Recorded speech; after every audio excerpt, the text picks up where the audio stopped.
Later today, Sentinels will play against G2 in what is going to, of course, be a banger game. But Sentinels are going into that game as pretty heavy underdogs, I would say, because G2 right now look like the best team in the world. And so it's not going to be easy for Sentinels. And I realized I hadn't made a video about G2. So can Sentinels upset G2? And why are G2 considered to be so good? Well, of course, the first thing for G2 is they have very good players. That certainly helps, but I don't even think necessarily it is just their player quality that people love so much about them. It's just all the details they have, and we'll show that here in round number 3, right? Because this is actually Leviathan's bonus round, right? They actually don't have that good of a buy, but again, just the way that G2 approach this round and some of the things that they do, it's just so well thought out, particularly for this kind of round, because what they're going to do is they're going to send in Thorns down here. They're going to send this dart in here, you can see just there. And this is actually Jogamo Yoru ulting with a smoke here, right? So they're almost feigning a lot of pressure coming down here. You see Jogamo, you know, hopping around, jumping around. He's then going to TP back over towards A main. And if we just watch Jogamo play out this kind of Yoru ult, you'll see that he ends up, you know, clearing all of A main, but then he stops before the site, right? And you might initially see that Yoru ult and think, that's not that good of an ult. You know, it's not really doing too much for you. But if you consider what they're actually doing in this round and what this actually does for them here, G2, the Yoru ult that Jogamo does, it's so clever. It's actually so clever because, right, they're against a bonus round, right? And their second round was decent for G2, so they know they don't have a lot of guns. So things like this 4-stack on B, is going to be quite common for Lev in this kind of round, right? And essentially, G2 this round, if they can avoid wherever this is, they'll probably win the round, right? But if they run into it head first, they'll probably, you know, be in some trouble, right? So basically their goal this round is just to not run into any kind of, you know, crazy plans that Lev might have cooked for them like they have here.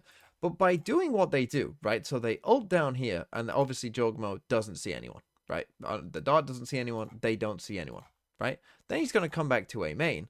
And again, he's not going to see anyone. And you might just think, oh, well, he's just cleared 2 lanes. But actually, no, he has done more than that because the thing is, if there's no one in here, it just doesn't make sense that Lev would have like 3 players in art.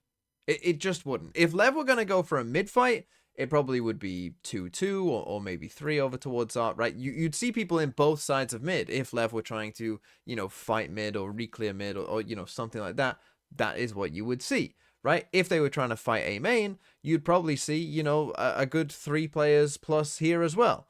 Right, so if you think about it, by clearing all of this and seeing no one, right, he has seen literally no one. And again, even if Lev were going for a more default kind of setup, right, and they had maybe 2 people in mid overall, you still probably would see someone over here, right, where Jogamo has been, but he hasn't, right? So by clearing all of this and seeing literally no one, what that probably means is there's probably like max 1 player here in art, right? It's either 1 or 0.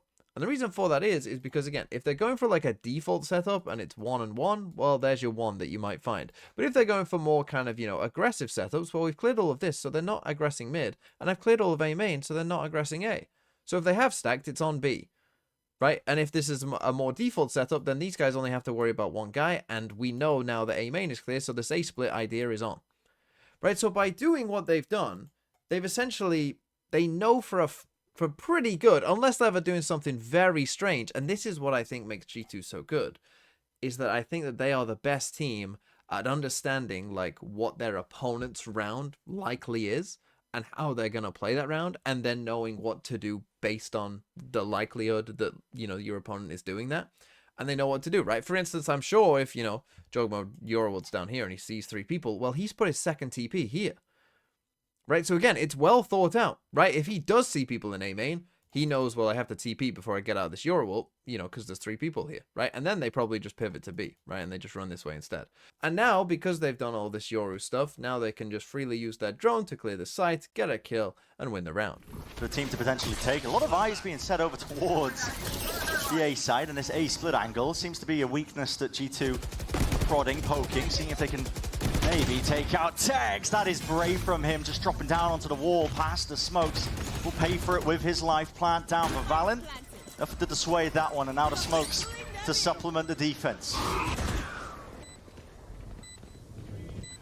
Players are grouped up though, everybody from a familiar location. That's a clone, don't want to be tricked out by that. Valen still tucked up close to this box and angle up and over, but still that is nice.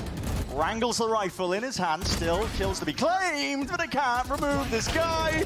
And right from behind, the TP saving Demon One just from a little bit of that danger, the errors of his way. So then again, you see there the player quality from Valorant, the multiple win conditions in a post plant with the flank coming in as well from Jonah P. Let's skip ahead to the very next round, and in this round we're going to see something that I think is insane by G2 again, where it sometimes feel like they play with radar. Right, it's sometimes like that's what it feels like sometimes, which is just like such an extraordinary skill, right? Because what we're gonna see here is, again, you're gonna get Demon One pushing all the way up B here, right? And again, I feel like this is just where G2 are a step ahead, right? Where you normally won't see someone push all the way up B a lot of the time, right? This is quite risky, but Demon One is playing Yoru, right? So perhaps it's less risky for a Yoru. A Yoru might do this, right? But, you know, a Jet or someone like that might not be this willing to be this aggressive, you know, this early on in the round. But with a Yoru, you can be, right? And he's going to call for a smoke there onto the chamber trap, and he's going to get a smoke there. The thing is that Leaf is going to be within range, right? So we see the Astra Star get placed down, we see the smoke go up, and instantly, Leaf is instantly looking here, right? So he's very aware of, like, why am I hearing a smoke here? There's only really one reason. Someone's trying to walk past this trip, so I'm going to go fight them, right? And I know that this is more likely because they're playing a Yoru. This is perhaps a more common idea than it would be elsewise. And so Leaf's going to win the fight because also he's Leaf. Yeah, so he can now make some moves. I think that was heard. Yeah, Leaf knows it. I think he heard it blossom. He's already holding the angle up, crouched up in position. You will not catch this guy unaware. But now from this point, again, just look at how like closely knit G2 are and how quickly all of these Lev players are going to die in a row. I love the teleport afterwards though, because if he'd missed the shot, it would have been right into that would not have helped. But Leaf, quick on the trigger. A really good read there from G2, playing that spread default, making sure that a nice little play from Leviathan goes unrewarded. We've gone for a little bit more there. The exploration, no punished. Calm. Shutting him down in his path. Still, there's no slowing down this one now. With 35 seconds left, G2 have to get a move on inside the smoke. King be playing spoiler to them. Only the one before the trade is instantaneous. And G2 are relentless. And it's these kind of rounds from G2 that I think really kind of sets them apart, right? Just how quick the trades are, how it seems like everyone just instantly knows, right? So we get the fast trade there coming in from Jorgum on this kill. Whilst that's going on, you know, you've got Jonah P pushing deep here into the smoke to pick up a free kill on Calm here as well, right? So we're getting a free kill there. And then Jorgum, you know, has the skill to just insta-tap, hit this shot. The thorns are there, so no one can scale up here onto Jonah P or anything like that, even if Jorgum didn't win that fight, allowing Jonah then to maybe wrap back around and do something himself, right? So like it's just well thought out. It feels like everyone knows where their position, you know, needs to be. And sometimes I think some rounds just feel like somewhat unwinnable, you know, when you watch G2 play. And Tex does give this a good go, and this is maybe one of the times that you would say G2 make, you know, not the best 3v1 you're gonna see here in just a second. But again, it feels like even if they don't play everything perfectly, you know, they always have their individual player quality, which will bail them out anytime that they don't. And as we've seen, they often do. Could these players be, as questions rattling, fake TPs, just aiming to bait him out, seeing most of it, jumping around, and he seems to have an inclination still to pull. Bit of safety, time being burnt off the clock, and now Tex has to force that issue valid.